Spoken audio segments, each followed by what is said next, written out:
besieging Genoa. Oh, Napoleon's moving his entire army south through the Alps as a surprise attack on the Austrians besieging Genoa. Napoleon's crossing of the Alps is legendary, and you may have seen one of the most famous paintings of the general, popping a sick wheelie on his majestic stallion surrounded by dangerous mountain terrain. Of course, in real life, he made the crossing on a depressed mule. But that's not as cool. When he emerged in Italy, the Austrians expected him to come break their siege, but Napoleon went for their supply line near Milan, forcing the Austrians to meet Napoleon head-on at the famous Battle of Marengo. The Austrians initially clobbered the outnumbered French, and they were like, hooray, we won. But then a few hours later, Napoleon showed up again with an even bigger army, and he clobbered them right back. Holy cow, this tiny little fun-sized French guy is running rings around us. Hey! I'm average height for the time, you jerk! Then, after General Moreau's victory at Hohenlinden, Vienna was exposed, and the Austrians again sued for peace. Just like the War of the First Coalition, the Second Coalition ended in another French victory. But in many ways, they both felt more like Napoleon victories. Only the UK remained at war with Napoleon, and they were using their powerful navy to blockade French ports and were even seizing the cargoes of neutral ships. Obviously, everyone else got pretty pissed off that the British were interfering with their trade, so in response, they formed a league, and they embargoed the UK right back. Neutral countries protecting their own interests? That's offensive. So Britain went to Copenhagen and blew a bunch of stuff up, and the league disbanded. But because the UK's economy was pretty bust, they decided to sign a treaty with France in 1802. For the first time in a long time, Europe was at peace. Congratulations, sire. You've achieved peace. Yes, Pierre, but not for long. I still don't trust those dirty Brits. Did you hear they've been calling me the Bony Man? What does that even mean? Keep an eye on them, would you? I can't, sire. Why not? Because they use crossing the Alps, defeating the Austrians, and Europe at peace. What a meteoric rise it had been for the young Corsican. He had just taken charge of a nation that appeared to be losing a war and turned it all around, securing French gains in Europe. But there was now a big question. You see, throughout the chaotic French Revolution, French governments had struggled to keep the economy afloat. They often didn't have a whole lot of support, and they frequently came and went. Would Napoleon finally be the man who could stick around? Military victories were one thing, but could the general also govern? Spoiler alert. Yes. The economy's crumbling? Well then why don't you have yourself a new national bank, currency reform, and improved taxation and welfare systems? The legal system is an incoherent mess? Well then why don't we nicely wrap all those civil laws up into one new centralized legal code? Corrupt government officials? Throw them in the trash. Bad infrastructure? Throw it in the trash. Women's rights? Throw them in the trash. Wait, really? Well, yeah, unfortunately, while Napoleon was building on the equality of the revolution, he also largely scaled back rights for certain groups, and husbands had full legal control over their wives. But come on, ladies, maybe let men have a slice of the pie for once, okay? Napoleon further reformed education, ensuring a system based on individual ability, meaning now Simeon had to compete with everyone else, and Napoleon could get the cream of the crop to help him run the republic. But he wasn't just building on the ideas of the revolution. The revolution had led to a lot of chaos, and Napoleon needed stability. So he rolled back a couple things, most notably with religion. The revolution had pretty much kicked the Catholic Church to the curb, but Napoleon understood that since many French citizens still considered themselves Catholic, that could be a problem. So he came to an agreement with the Pope and brought back the Church, only this time with some pretty hefty power limitations. He also ensured freedom for other religions, and is often noted for his positive treatment of Jewish people at a time of widespread anti-Semitism. But while all of this may make Napoleon sound like a pretty stand-up dude, it's good to note that he believed in religious freedom because he thought it was a powerful tool to keep the poor from eating the rich. Or something like that. Overall, Napoleon's aim was to end the chaos of the revolution and finally create a stable and prospering French republic. And in that aim, he seemed to be largely successful and generally popular with the people of France. He officially declared that the revolution is over, adding, "I am the revolution." Napoleon's head could be seen for miles. Of course, not everyone was happy with Napoleon's reforms. Conservatives felt he was too radical. Radicals felt he was too conservative. But since Napoleon was a dictator, opposition could usually be stamped out with some good old-fashioned iron fisting. In 1804, Napoleon took one last major step. After some failed attempts were made to assassinate him, he wanted to strengthen his position and ensure his dynasty could live on after him. And so he decided being first consul for life simply wasn't quite enough. He decided he should become emperor. He held a vote, asking the French people if they were cool with the idea, and they returned a definitely not rigged 99.9% in favor. The ball's on this man. And so on the 2nd of December, 1804, in an elaborate ceremony at Notre Dame, Napoleon was made emperor. The Pope was even invited to attend, and normally he would crown an emperor. But to make sure everyone knew this wasn't some Charlemagne-style circular power division, Napoleon lifted the crown and placed it on his own head. Like I said, the ball's on this man. He was now Emperor of the French. Well, Napoleon, you were a general, then you became first consul for life, and now you're an emperor. Is it enough yet? Is your ambition finally satisfied? I don't know, Pierre. What comes after emperor? I would say god, sire. You want to be a god? Yes. I'll put it down under maybe. Okay, everyone. What the hell is going on? This Corsican guy showed up out of nowhere, and he's kicking our ass. He's exporting the ideas of the French Revolution wherever he goes, and he just declared himself King of Italy and Emperor. He can't do that. I'm the Emperor. Oh, hey fellow monarchs. I see you're having a monarch party. My invite must have got lost in the mail. I'll just set up a spot right here. Wow. You don't belong here, Napoleon. We're coming to take you down. I'd like to see you try. Whoa, I'm so scared I just pooed my pants. Hey everyone, I just pooed my pants.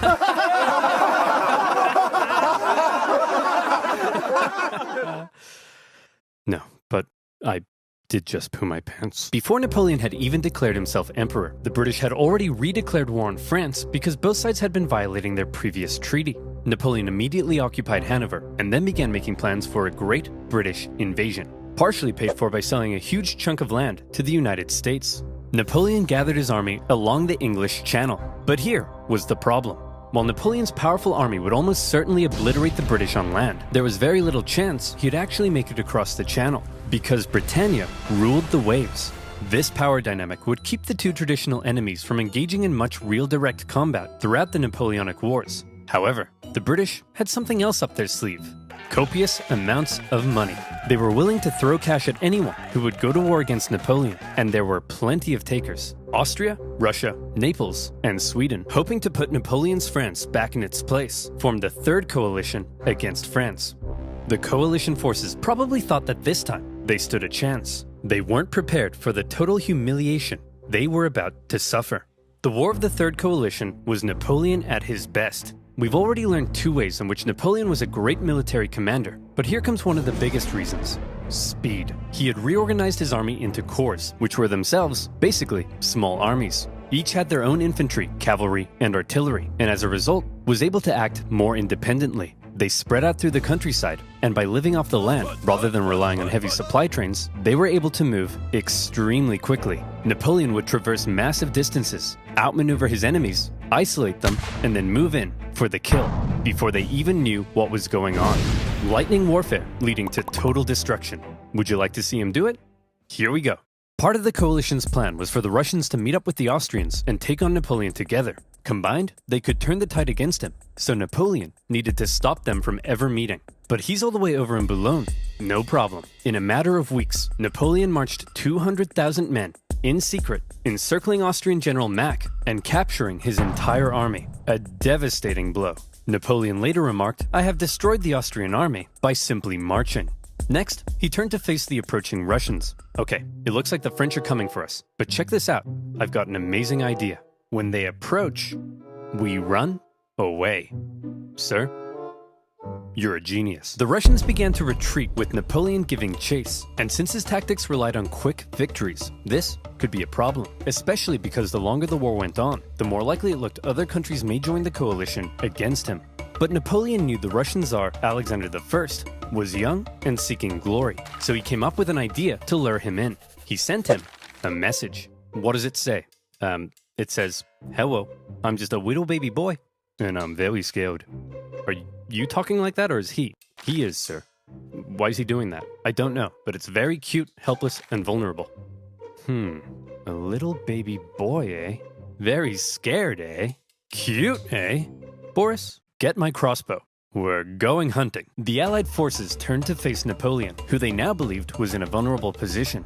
He was set up at Austerlitz, and to make it look like he was retreating, he had even evacuated the high ground.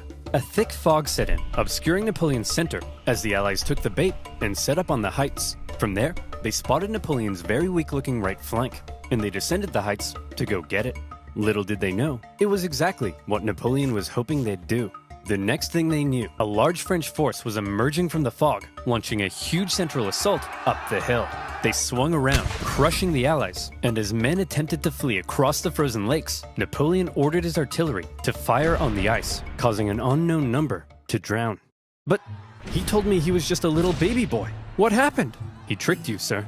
You mean I was the little baby boy all along? It was Napoleon's masterpiece, and Austria were once again forced to make peace with France. Then, with the French conquest of Naples in 1806, the War of the Third Coalition ended as yet another Napoleon victory. This was the third time Napoleon had had to give Austrian Emperor Francis a good spanking. And so, with the peace treaty in 1805, Napoleon was determined to punish him. He was forced to give up territory, hand over significant compensation, and promised never to fight Napoleon again. For now, Russia, Sweden, and the UK remained at war with France, but none were able to offer much of a threat. And so, Napoleon got to work strengthening his grip over Europe.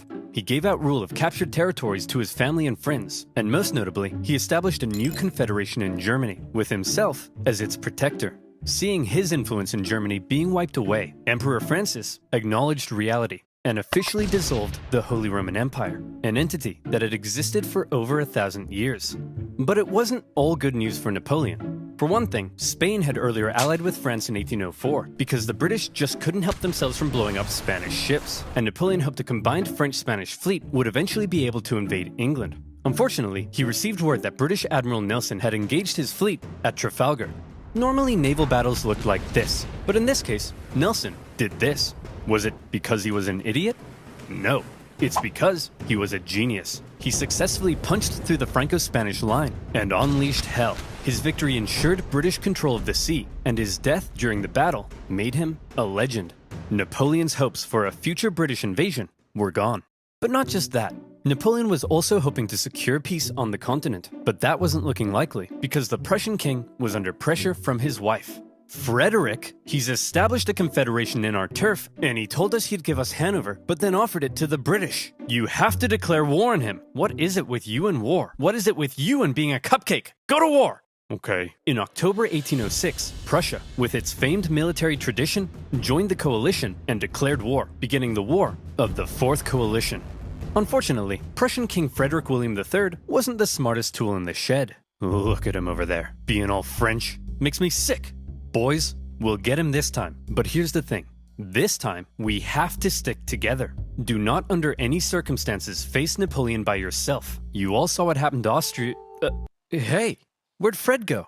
Hey, you jerk. Think you're some kind of big shot? Huh? Wanna tango with Fred? You don't got the cojones. We're screwed. Without consulting its allies, Prussia had gone ahead and sent Napoleon an ultimatum, demanding he move all his forces out of Germany. Now, some of you watching this video probably can't even wipe your own bum yet, but even you know, you don't just send Napoleon an ultimatum. Obviously, Napoleon went in for the kill.